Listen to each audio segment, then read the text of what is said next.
Oh my gosh. Here we go. Here. The possession of counterfeit money can also be a Class C felony under Penal Law Section 170.30, criminal... You're going to be shitting me.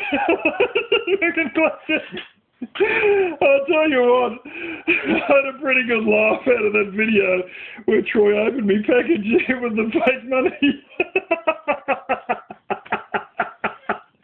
Everybody, oh, you better burn it, you better do this, I'm serious, this, that. Well, if he burns it, then Google will still have a copy of the video, so then he'll be really stuffed. And, you know, be on the big YouTube hard drives, and then he won't be able to deny it. You know, one thing I learned as an off-gridder is that if you look in the same spot that everybody else is looking, you will not find equipment that suits off-gridders. You got to look really close and hard to find strange things like propane freezers and things like that.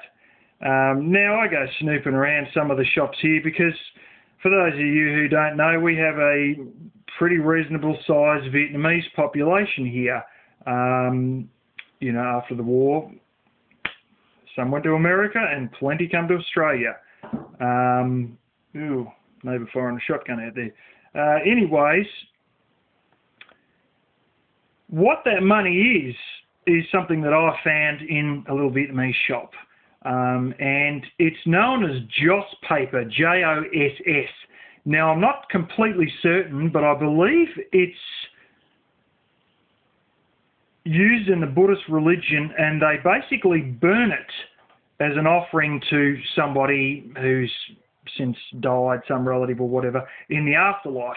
And they have a whole heap of other different things you can burn, including paper suits, unfortunately no cardboard houses, but they've got, you know, keys to Mercedes-Benzes, they've got a whole stack of different currencies.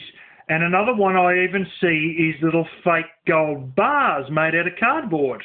And although you didn't get a close look at it, and he only showed one side, there's red letters written on that, Joss paper only, on that. Now the side Troy showed has some old bloke who basically looks like some founding father of America on one side. On the opposite side, there's a building which definitely doesn't look like anything in America. And it says something about blah, blah, state building or whatever. And I believe it's either a building in Thailand or in Vietnam on the back of those notes. Now, the funny thing is with these notes, they come in wads. Now, I actually gave him 3 wads. They're only something like 75 cents a wad. And, you know, there's 3 wads there in total that you saw. I was going to buy more than I thought. You know, he's got blooming 4 inches worth of notes.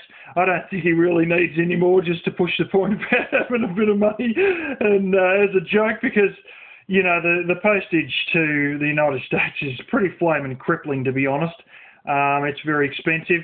And I thought, oh, that's enough, just a few there. But what you didn't see there was there's 3 wads, and the top and the bottom of those wads are actually really glossy, nice paper. And all the ones in between the top and the bottom notes are actually real rubbish. And they're like this paper towel, but they still print on them reasonably well, but they're just like paper toweling without the crinkles in them. And basically, I believe they're like that to help them burn easier when they burn these offerings. But, you know, those of you who go to Chinatown and places like that, and some of the other suburbs like we've got here, and snoop in these stores will know about this stuff. And the fact that there's certain people who think it's counterfeit currency, I just think it's absolutely hilarious. You know, it's something gave me a good laugh, I'll tell you what. Yeah, you know, that's, you know, go and report me as a co-conspirator to the person who wanted to do that.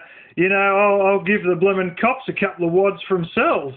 If they really want some, and then they can take it home and hand it, or they can throw it around the cop station, do whatever they want with it. I couldn't care less.